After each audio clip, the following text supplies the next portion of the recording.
Hello everyone, this is Tyne. Welcome to this video. For tonight's dinner, I will be cooking Nilapwaang Sapajan. Other towns here in Bohol call it Sapayan, Pasayan, or Pasajan, but here in our town we call it Sapajan. Nilapwaang Sapajan is the most basic and easiest way of cooking it. In this video, I am going to share you some techniques on how to cook it. First, cook it without oil. Reason is, mutubig pa man siya giyaha, so we need to cook it sa iyang kaugalingong tubig.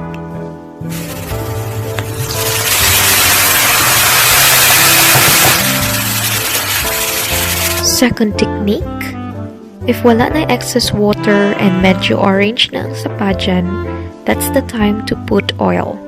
And after, season it with salt.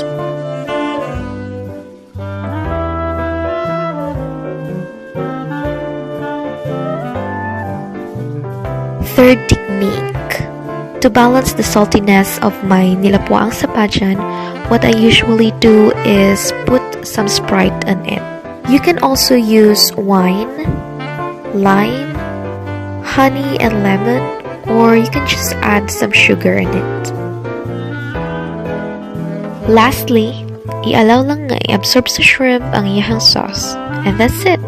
Bon appetit!